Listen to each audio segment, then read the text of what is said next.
આજે દિવાળીના શુભ અને મહામંગલકારી દિવસે દયાળુ અમારી પર એવી કૃપા કરો કે અમારા સૌની નિષ્ઠા પાકી થઈ જાય. ભલે કદાચ થોડા ઘણા ગુણ વધતા ઓછા આવશે, એની કંઈ અમને બહુ ચિંતા નથી. કારણ એટલા માટે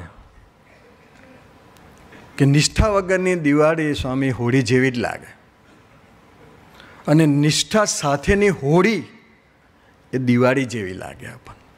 આપણા જીવનમાં ઘણી વખત હોળી જેવું વાતાવરણ ભગવાન ઊભા કરતા હોય, પણ પ્રબોધ સ્વામી પાસે એક સેવક, અમે હરિધામમાં હતા ત્યારની વાત કરું છું,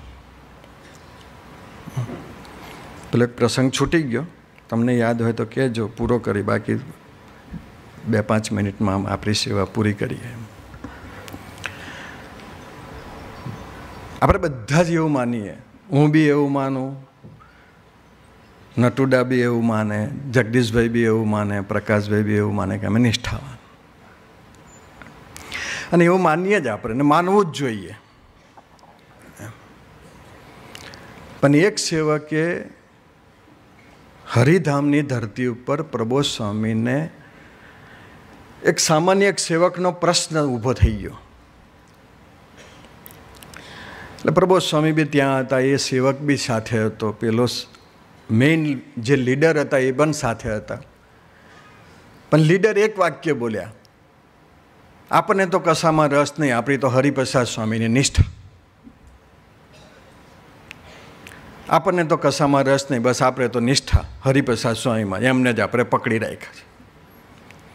1-2 વખત તમે સંભળાવો તો બરાબર છે,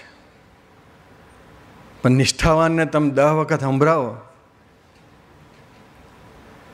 એને પ્રબોધ સ્વામીને 5-7 વખત કીધું, એટલે પ્રબોધ સ્વામીએ પછી ફૂલટોસ આવ્યો એટલે બેટ લીધું.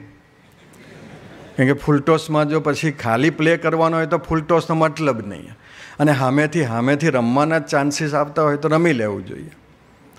એટલે પ્રબોધ સ્વામી એક વાક્ય એને પૂછ્યું કે નિષ્ઠા કોને કહેવાય લોકો? અત્યારે આપણને બધાને પૂછે ને તો બધાના જવાબ જુદા હોય.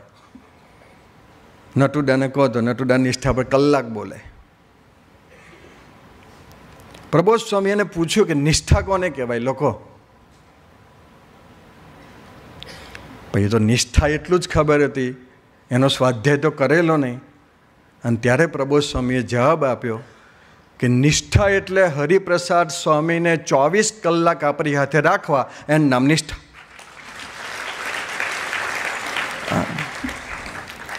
હવે આપણે કેટલા રાખી શકીએ જેટલી આપણી નિષ્ઠા. થર્મોમીટર આપણે જ રાખવાનું, આપણે થર્મોમીટર રાખવાનું, એટલે આપણને ખબર પડે કે મારી નિષ્ઠા કેટલે પહોંચી છે.